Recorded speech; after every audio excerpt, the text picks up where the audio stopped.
What the city is talking about. The news that impacts you. Welcome to the Montreal Now podcast With Aaron Rand and Natasha Hall.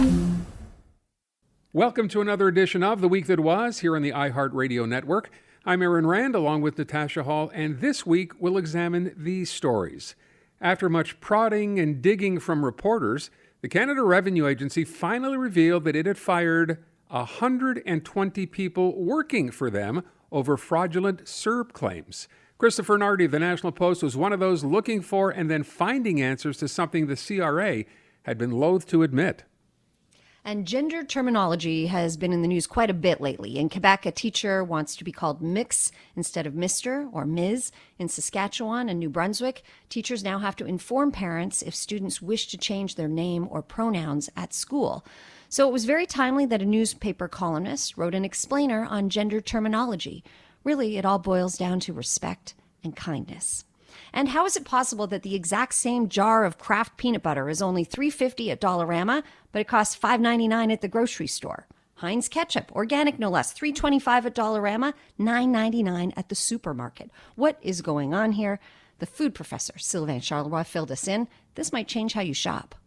And by now you've likely heard about that incident on an Air Canada flight where 2 passengers were removed for refusing to sit in wet seats that had been previously soiled by vomit and then sloppily cleaned. But it turns out that's just the beginning of the story, because just when the situation seemed resolved, the pilot decided to take matters into his own hands. Susan Benson was sitting directly behind the affected passengers and tells a bit of a different story. You may have heard by now about the latest incident involving a couple of passengers on an Air Canada flight who didn't create a stink but actually ended up in one after refusing to sit on vomit-covered seats for a 5-hour flight. This is awful. It is. If you can imagine what this must have been like. Well, you don't have to, because our next guest, Susan Benson, was on that flight and she saw the whole thing go down. She's on the line right now. Susan, thanks for being here today. Oh, thank you for having me. I don't want to dramatize anything here, but can you just, first of all, you were sitting where, directly behind these people? Yes, I was directly behind them. I was in row 33 and they were row 32. Okay, so you saw this all go down. Can you just kind of fill us in, give us the lowdown on what you saw, what happened? Well, we boarded the flight before they did, so we were already sitting and settled when they come on, and we noticed they just were struggling to get seated and settled. And my daughter-in-laws were with me, and we said we could sort of smell a foul smell. Ooh. And the ladies, the one in the middle whose seat was directly affected, was standing up, and she turned around to us and said, I can't sit down. There's been vomit in my seat. My whole area is a mess. And I said, well, that must be what we're smelling. She said, oh, for sure. She said they've attempted to clean it up. There's coffee ground pouch in the seat back, and they've sprayed perfume, but it is still wet. There's still vomit on my seat belt, on the seat in front of it. Like, they clearly knew that it was vomit immediately. And she had pushed the button for the flight attendant to come. So while she was waiting, because people are still boarding, it's still busy, she just was standing and talking to me. And we had been in Vegas to the Adele show, and I had Adele t-shirt on, so that she's like, oh, you were at Adele, so were we. We've been in Vegas, and we're heading back to Vienna via Montreal. And so we just were having conversation, waiting for the flight attendant to take a moment to come and deal with it. And so then when the flight attendant come, she explained, yes, we know it was they called it I can't remember exactly if the vomit happened on the flight before, a miscommunication with the cleanup crew, I believe was their words. So I just stop you for 1 second. So you're telling me that now, when the flight attendant finally showed up, that flight attendant already knew that seat had vomit on it? Oh, yes. They knew. They had called the cleaning crew to come in, like, as soon as they boarded the plane. I'm assuming they could smell it. They located where the smell is coming from, realized it wasn't cleaned up from the night before, called a cleaning crew ASAP because we're supposed to be boarding. A cleaning crew came, did, I assume, the best they could in this short amount of time. They claimed that they changed the seat cover, but the lady kept saying, my seat is still wet. I can't sit in it. It's wet. And they said, well, it's only wet because we just cleaned it. And she said, well, it's not clean and it's wet. I can't sit in a wet seat for 4 hours or 5, whatever, from Las Vegas to Montreal. Susan, how perturbed was she when she was explaining this to the flight attendant? She was firm, but by no means, rude or Unruly. overreacting. Okay. There was no yelling. There was no, she was very firm and clearly upset. And she just said, I cannot sit in a wet seat. And the flight attendant was 100% apologetic. And I feel like it was out of their hands. Like, I feel bad they were put in that situation because they kept saying, the flight is full. Like, there's nothing we can do. I'm so sorry. I wouldn't want to sit in it either, but there's nothing I can do for you, which I don't understand why they were not offered, blanket to sit on or something from the get-go. They really had to plead and fight and get a supervisor involved. And I don't know why it escalated. Like, why did they not think I should at least get them something to sit on or some wipes to clean it better themselves? Okay. She held up her seatbelt and said, just look at my seatbelt. It is still wet. She just had it pinched in the tiny corner of the seatbelt to hold it up. She said, there's still vomit on it. And they're like, oh, I'm so sorry. We did clean it. She's like, no, it is not clean. I can't put the seatbelt across my waist and touch my clothes with it. Okay. Well, How does this go from that to them getting escorted off the plane?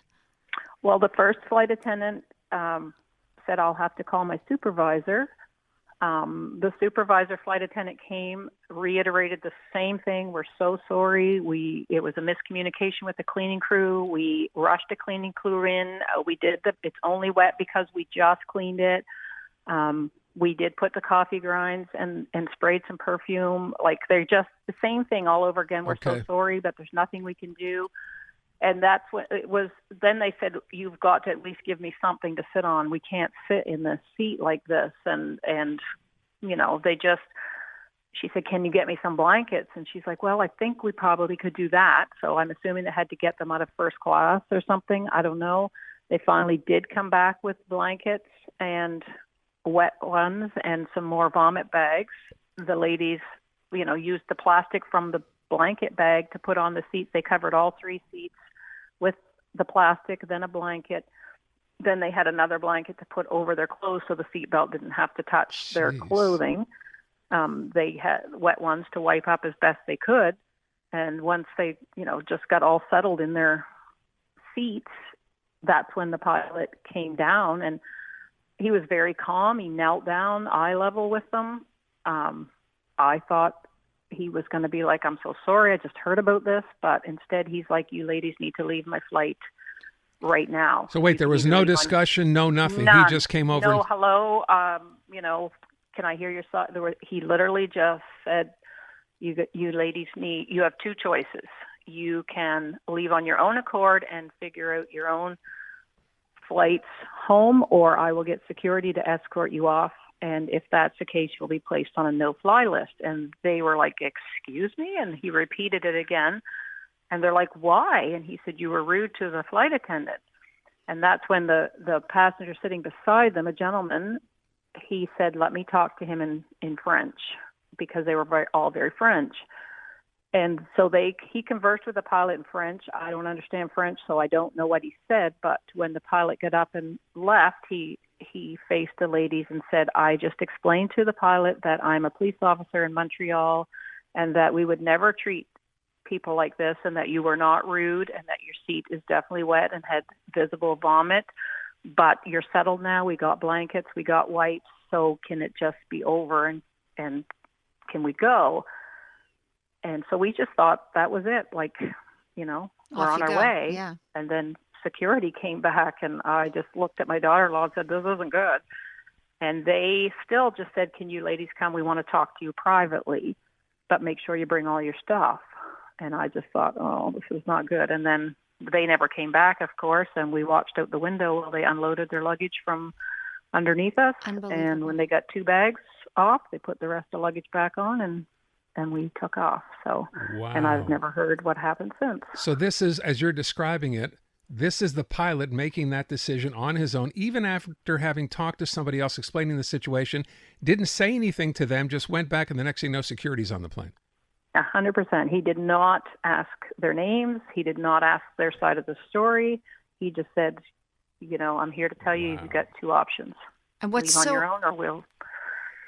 It's so interesting to me that it was a police officer in plain clothes, on the flight who intervened and explained, thought everything was settled, and it did nothing. No. This is wild, Susan. Susan, we're running out of time. We want to read Air Canada statement because they did issue a statement. I thank you so much for having taken the time and explaining that. That was perfect. I could not have asked for a better explanation from anyone, and you were right there. Sorry for you to have to sit. Absolutely. It must not have been a pleasant ordeal or a pleasant odor for you either. So thank you for your time. No, thank you. Thank you, Susan. Okay, so here's the Air Canada statement. Yeah, so they spoke to our colleagues over at CTV. A spokesperson says they're reviewing the matter. They admit their operating procedures were not followed, and they have apologized to the passengers involved. That's it? That's it so far. Okay. So they have apologized, so they're not making it seem like it was their fault. This is Air Canada's way, I think, of saying we screwed up, right? Which is rare. I mean, it honestly. Is. That's so what I'm saying. That's a big might, step in and of itself. Yes. That's quite a story. It is. Imagine that. And just after they laid down towels and covers and just they were going to be on their they're way, ready they to would have go. been fine. And along comes a pilot who's, for whatever reason, said, nope, not on my flight. And he's the one who controls the flight. All I can think is that the flight attendant must have been perturbed and upset by the incident and perhaps vented about it or maybe was emotional. Who knows? Yeah, but and she he thought, I can't have this. She described the flight attendants as actually being calm apologetic and helping. Yeah. Informative, Interactive, and always interesting. This is Montreal Now with Aaron Rand and Natasha Hall. Last week, I think came across the story towards the end of the week and sat back, and I hate to say it, but at one point in reading what had happened at the CRA, Canada Revenue Agency, having let go people who they found had cheated during COVID, collecting the CERB, I'd like, you know what? How am I? I'm not even surprised. I'm just shaking my head. I'm honestly just shaking my head. I say this after having seen a story on what happened in the U.S. with money that was fraudulently taken from the government for a variety of different schemes. So that's one of the reasons I wasn't surprised. Chris Nardi wrote about this story last week. We want to have him on the air today to break it down. Chris, thanks so much for the time. We appreciate it. My pleasure. Thanks for having me. Yeah, so let me start off by asking about, first of all, how long it took to get to this point where the Canada Revenue Agency finally said, okay, we'll take a look at the books and what exactly happened. Well, easily a number of months. The genesis of it, so obviously everyone remembers CERB, right? The Canada Emergency Response Benefit. It paid about $2,000 a month, and it was extremely easy to apply for. In fact, probably too easy if about 120 of the CRA's own employees applied for it and were fired because of that. And so obviously the CERB was designed for people who lost their jobs, not people who were employed during the pandemic. And come the spring, the head of the CRA was actually brought to a parliamentary committee, and their MPs asked him, well, how many of your own employees have you investigated? How many of you looked into? You have 60,000 employees. Surely at least one has applied for this benefit and who shouldn't have. And the CRA Commissioner Bob Hamilton said, it's not really much, nothing, a handful maybe, and that's it. Tried to leave it at that. So what I found out is that response really didn't satisfy the then Minister of National Revenue, Diane Laboutier, who said, no, there's no way that's it. And also, we are the CRA. If we're going to ensure that the average taxpayer respects their tax obligations, we got to make sure that our own house is clean, right? It makes sense. So she pressured the agency to look into it. And so come June, the agency decides, okay, we'll launch a significant review of our own staff and government employees and find out how many of our own staff actually applied and received CERB. And they did a quick search. It's pretty easy. You gave your social insurance number when you applied for CERB, and you have to give it to your employer. So they probably just matched the two and realized that 600 of their employees appeared. Oh, that's all. Yeah, 600. So 1%, actually over 1% of their workforce had applied for, or looked like they'd applied for CERB while they were still working for the agency during the pandemic. And so they obviously started investigating those much more seriously. And originally, when they first announced it back in June, they said, we fired 20 of those individuals. And then 3 months later, so last week, they put out another update and said, actually, that number has now ballooned to 120. And we're still investigating the 480 others. But there are about 30 that we've realized were legitimate claimants. You could be, for example, a part-time worker who only did a shift a week. If you did, you had to make under $1,000 a month, but you could. And if that was the case, then you could legally apply. So there has been a small number of those that were legitimately, but there also has been 120 CRA employees who were fired for fraudulently applying for CERB, and possibly 450 more of them. I mean, at least the 120 were fired. It's honestly mind-boggling. And I understand that, Christopher, on behalf of the National Post, multiple times you've requested lists of the specific jobs that these people were in, but they would keep refusing? Absolutely. They don't want anything to do with that. And they claim privacy reasons. And I'll be pretty clear, when I asked for this list of job titles of people that they investigate, so I didn't want people's names. There are obviously many privacy protections in federal legislation that wouldn't permit them to say, oh, we're investigating X, Y, Z particular employees. But what I wanted to know was what people, who and what jobs are being investigated. Are we talking about, a call center operator who is part-time or a student intern? Or are we talking about auditors in the criminal investigations directorate, right? It's not the same level of employee. We're not talking about the same level of expected integrity, because rumor has it that there has been at least one employee from their criminal investigations directorate who was fired for doing this. Can you look in? Sorry, go on.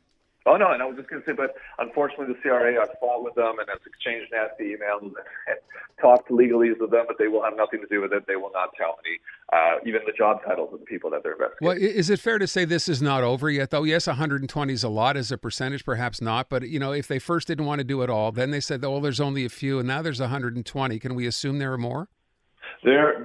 At least at the CRA, there's potentially 450 more, right? They're investigating 600. They said 30 of them were legitimate. At least 570 people that they're potentially going to fire for having illegally claimed CERB. And I think it's also important to remember that this is a federal public service we're talking about. It is notoriously difficult to fire an employee because of union protections, because of jurisprudence. And so the fact that the CRA is able to cut them out so quickly shows that it is really bad, that even the union, as of now, doesn't appear to believe that it has a case to defend and to grieve these cases. That could change, but there are more to come, and there might also be other employees in other departments and agencies of the federal government who did the same, and there's a good chance that the CRA takes a serious look at those ones too in the years to come. And if they're fired, can they be rehired? I'd like to know that. And do we know the jobs of the people who were actually fired? I know we don't know the ones that are still being investigated, but do we know the ones that were let go already? Unfortunately, we don't know any of them. They won't. Wow. They won't disclose them. They will claim privacy. I think there's part of it also that's reputational damage control. It's best that people don't know who is being fired. And ultimately, I think there is absolutely a possibility that in the years to come, at least one of them grieves it, and the grievance process, anything can happen, right? Sure. Depending on how the CRA managed the firing, some of these people could be reintegrated, but it's all hypothetical. We haven't seen any of that yet. I want to ask, in terms of a dollar amount, did you do any calculation, any math here as to how much money we're talking about? Well, right off the top of my head, if each one of these 120 fired individuals claimed just one period, so $2,000, we are talking about $24,000. More than $240,000. $240,000, right. $240,000, so $250,000 automatically off the top, is money that they claim. Now, obviously, CRA is going to try to claw it back. It may have successfully clawed back. They might have, voluntarily reimbursed it before that. But the fact of the matter is there's a minimum of $250,000 that was paid out to people who were not eligible for it and who should have known better because they worked for the agency who was dispensing the money. That's only 1 month. Let's just do that math, right? Say this went on for 2 months or 3 months. Suddenly you're getting closer to $1 million that was just kind of and let's think about it outside of the CRA. If this many people inside the CRA were taking advantage of the situation and illegally getting their hands on CERB, how many people elsewhere were? It's not funny. I'm laughing, but it's so completely absurd. By the way, there's a number. They've told us, right? When the Auditor General looked into this, Chris, in terms of how much money actually Canadians, never mind just at the CRA working for the government, how much actually got farmed out the door that should never have gone there. Well, her suspicion is $27 billion, not million, billion. And that obviously includes every program. So we're talking about the wage subsidy as well. We're talking about the rent aids and all that.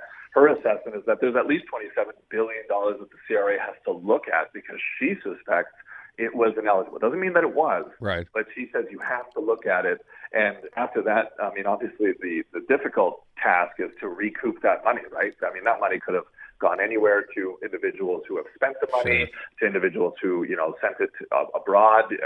There's an infinite amount of ways for criminals to make money disappear. They're very creative at doing it. And so there will be presumably billions of dollars worth of ineligible payments of these COVID benefits that we will never see again. We will never get that money back. You know, my favorite line in this whole story is, so it's the one right at the end, Chris, that you wrote. The person at the CRA, the head there, who said that, what the good news is, the employees that had applied for the benefit outside of working hours and not while they were on the job. That's my favorite line. That's right. They didn't do it while at the office. They waited till they left before they ripped off the government. You don't want to be using company. No, certainly not. Why? That'd be dumb. Come on now. Chris Nardi at the National Post. Chris, thank you so much. Appreciate it. My pleasure. Take good care. Informative, interactive, and always interesting. This is Montreal Now with Aaron Rand and Natasha Hall.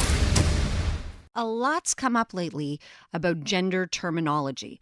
Most recently, a non-binary Quebec elementary school teacher wanted to be referred to as Mix rather than Mr. or Ms. That got some negative reaction, and politicians felt the need to comment on it. There's also the story of teachers in Saskatchewan and New Brunswick. They now have to inform parents if a student wants to change their name or pronouns at school. So yes, a whole lot of discussion about this stuff lately. So very timely that Hayley Juhl of the Montreal Gazette penned a column, an explainer, actually, on gender terminology. She wrote, "For folks uncomfortable with the terminology that comes with an inclusive society, here are some common phrases and acronyms to learn." Yeah, we've got some learning to do. Hayley Juhl joins us now. Thanks for your time again, Hayley. Hi, glad to be here. I think the first thing I want to ask you is, yes, we need this right now. Why do you think we need this perhaps more than ever right now? Because people are becoming more open about how they want to be referred to, like saying mix or using they or he. People are much more comfortable saying who they are, so we have to learn how to respect that. So that's really what it boils down here is showing people the respect that they deserve and treating people with kindness. Why do you think pronouns and gender identity make people so uncomfortable? Can make some people so uncomfortable, I should say. Because even though it's something we've lived with for, centuries and generations, it feels new to a lot of people because this openness is relatively fresh, that people have the freedom to say who they are. It takes a little while for people to catch up. And anytime you try to change the language, someone's going to be upset because it's always been that way and it feels like it's proper. And change is hard. Change is hard. Yeah. Boy, that's true. I think more than ever, isn't it? The change is hard. Yeah, well, and I'm just thinking even when people are incredibly well-intentioned, they can get it wrong sometimes. Hayley, before we get into the vernacular, into the guidelines here, why... I suppose what I want to ask is the idea that people can be well-intentioned but still hurt someone's feelings. Is it best to just always follow their lead? Or should we be taking the initiative ourselves to ask? I don't know. You tell me. It's a little bit of both, and you kind of use your instinct when you're entering into a conversation with someone.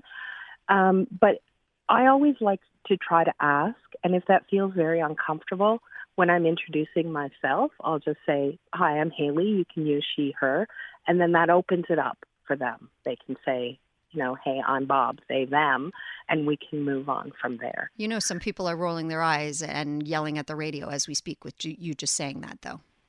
Of course they are. And, it makes no difference if I were introduced to Bob as Robert and they said, no, please, just Bob. I would adjust to that. And I make a mistake, calling them out in the future and say, I said Robert, I'm so sorry. I apologize, and move on.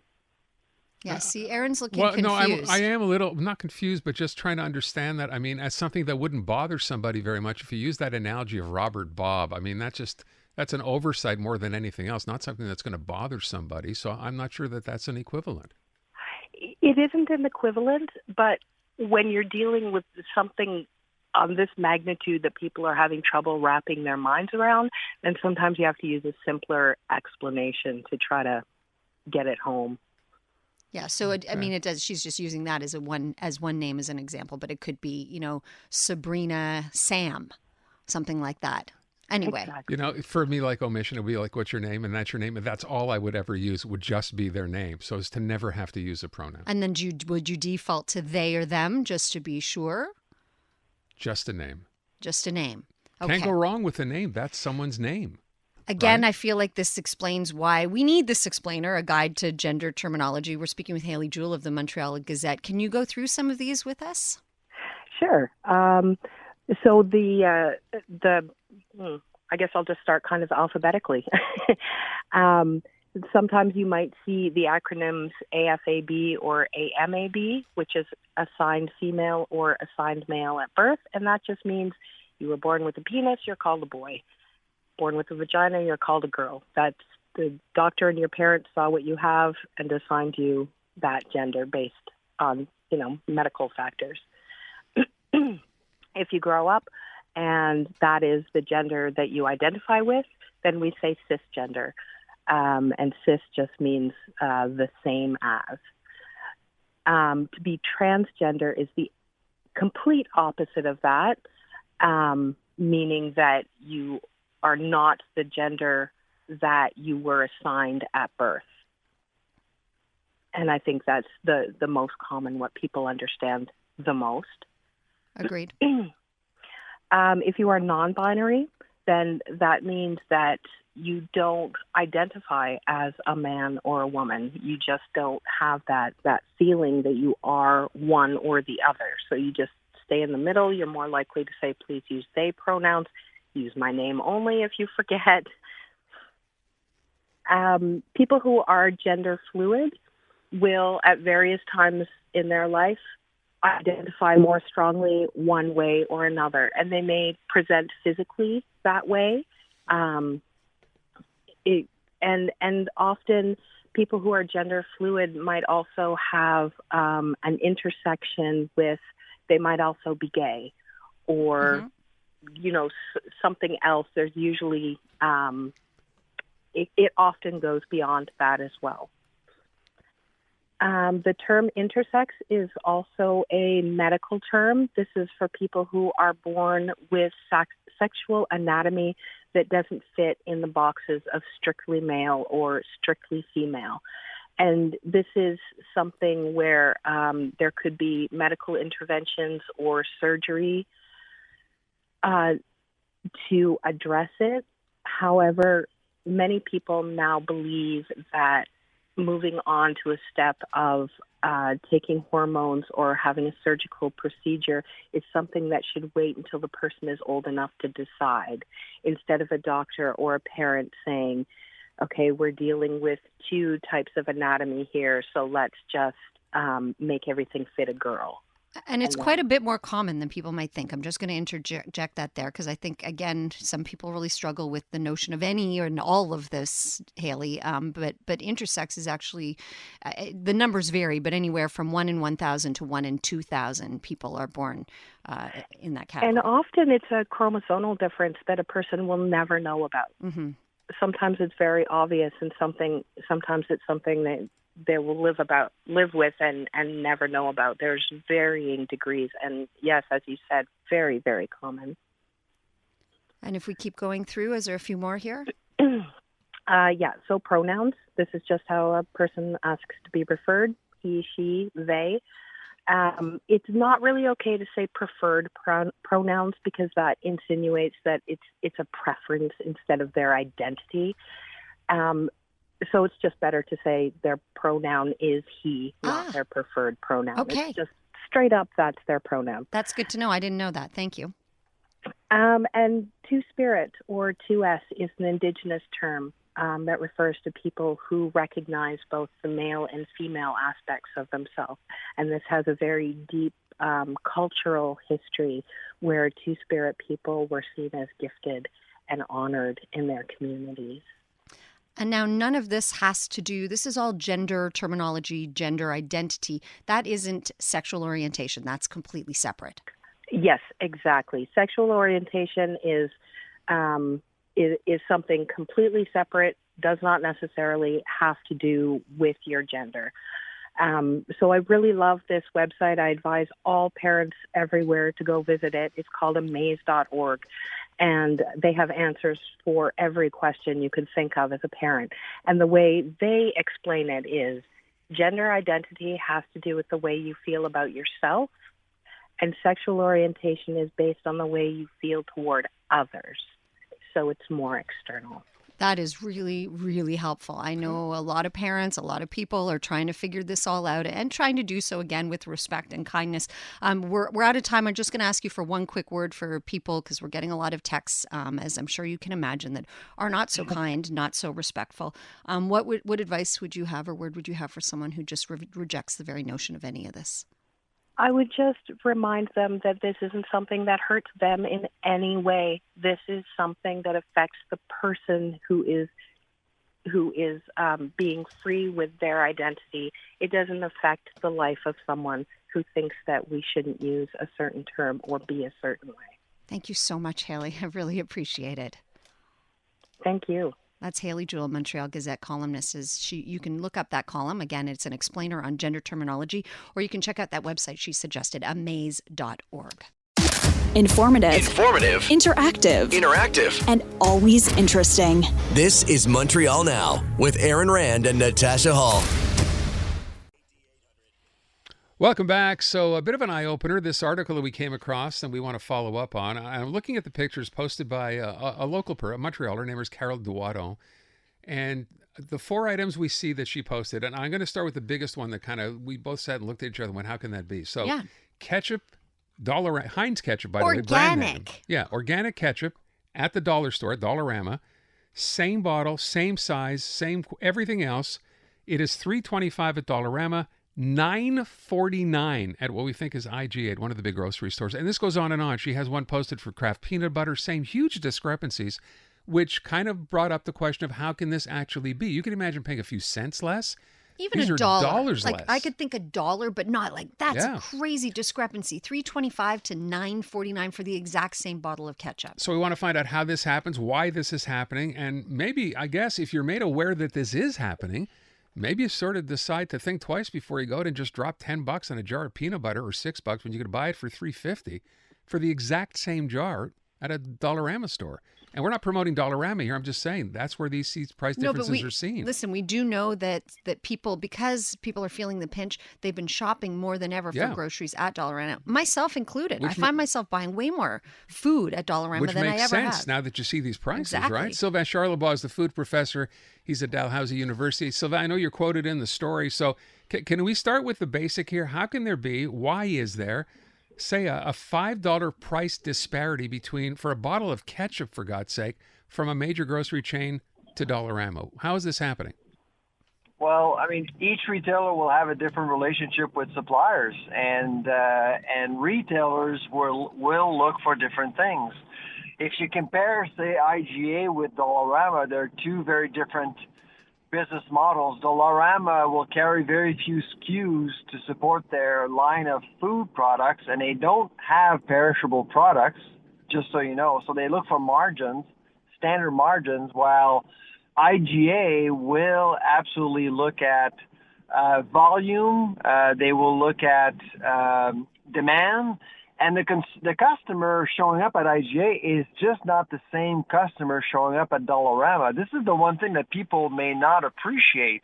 When you go to Dollarama, you're looking for deals. That is it. At IGA, you're going to be, if you're buying ketchup, you may be looking for buns. You may be looking for meat as well to go along with your hamburger. And you may actually be buying relish. You want everything all in one place because you don't have the time. That difference Basically, you're charged for the time you're not spending going to different places. So the first thing when we saw the story this morning, I said to you, Natasha, was I got to imagine maybe the expiry dates on what you're buying at the dollar store, maybe they're either just expired or they're shorter till expiration, but that's not necessarily the case, or right? that somehow perhaps it's a lower grade product, Yeah, that it's but not it's as exactly good the same. quality.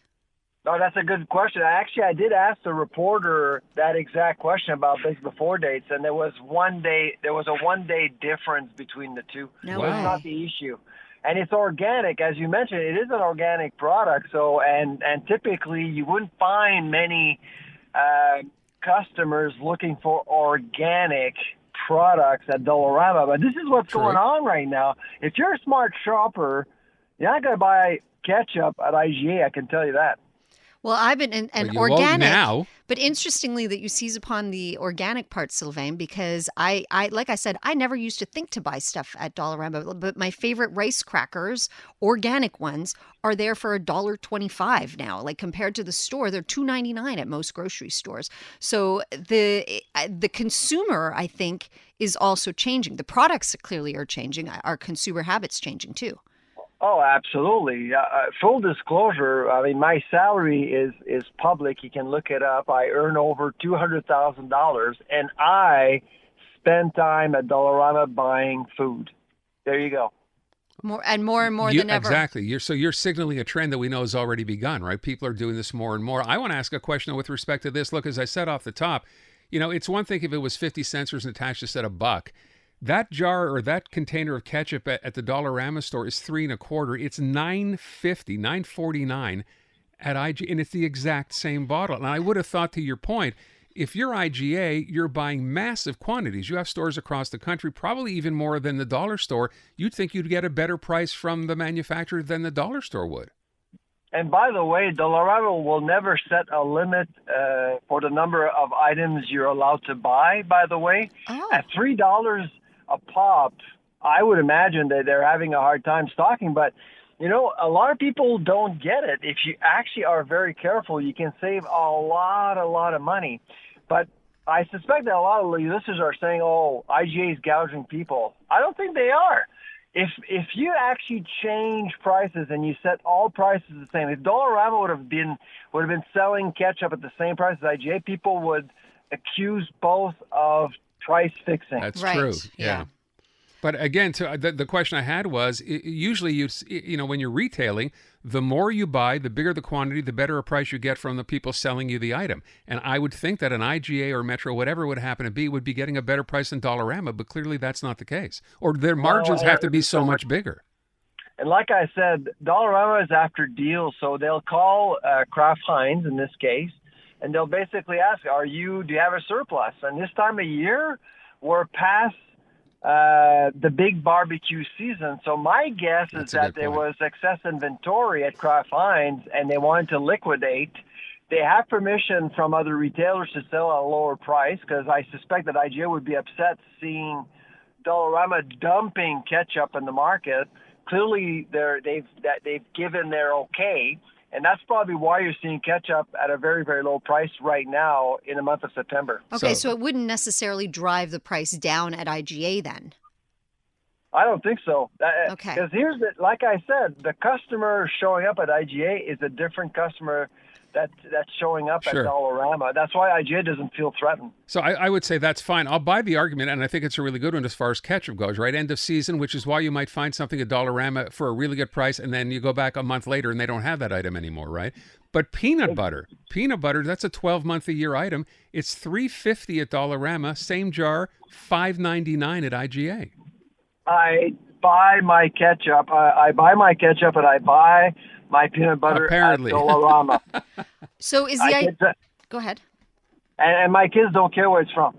Yeah, there is that. They just don't. Yeah. As long as it's in the cupboard, right? But what I'm wondering is this idea, Sylvain, like when you go to Dollarama, like you said, you're looking for a deal and you kind of buy whatever product they happen to have that is a good deal. You don't specifically always hope to find the same thing there, right? Whereas when I go to the grocery store, I'm going to fully expect that they have all the brands and all the options. Exactly. It's a bit like Costco. Costco's model is pretty simple. It's 4,000 SKUs, 15%. Everything they sell, they make 15%. They don't carry all the same items all the time. They will actually go after suppliers who can offer them a good deal, and I'll carry a product if they can make 15%. That's basically how it works. Dollarama works a little bit like that with food. And what about this idea that there's not a house brand to compete with? So perhaps they want to keep those prices high of the name brands so they can sell their house brand. They don't discriminate against brands, absolutely. Because right now, grocers, they know everyone's trading down. So private labels are becoming more popular, but Dollarama doesn't have that problem. You know, it's at the end of the day, hopefully this is a tip for everybody. If you didn't, I had not been aware of this at all till we talked about the story and saw this post this morning. But there you go. You want to save some money, and everyone wants now, counting your pennies, some of this stuff at a place like Dollarama. These are huge savings. But here's the thing. We're not talking pennies here. No, we're talking big dollars. Bucks. Yeah. Yeah, no question. And if it's good enough for Sylvain Charlebois, I mean, hey. That's right. Listen, I tell you, if you do your homework as a consumer, you won't feel as vulnerable. That's the thing. I think that's the most important message here. Hey, as always, want to thank you for the time, Sylvain. We appreciate it. Take care. All right, take care. All right, there you go. Sylvain Charlebois, the food professor. And look, I'd love to know if you have been through this. We mentioned ketchup and peanut butter because they're the two in the actual sort of pictures that were posted. Mayonnaise, crackers, salad dressing. These are some of the other ones that this woman has posted. You've got a Ruffles dip, salsa, all these kinds of things. You can save big bucks on. I'm wondering, because I know this is something happening in the States. Some of the dollar stores there are now starting to sell fresh produce. Here, Dollarama doesn't. I wonder if eventually that's what's going to happen here too. Look at Walmart now. Right? Dollarama to buy everything, like food. That wraps up another edition of The Week That Was here on the iHeartRadio Network. I'm Aaron Rand along with Natasha Hall, and we will see you next week. Have a fantastic week. This has been the Montreal Now podcast with Aaron Rand and Natasha Hall. Listen live on your radio weekday afternoons from 2 to 6 on CJAD 800 or through the iHeartRadio app.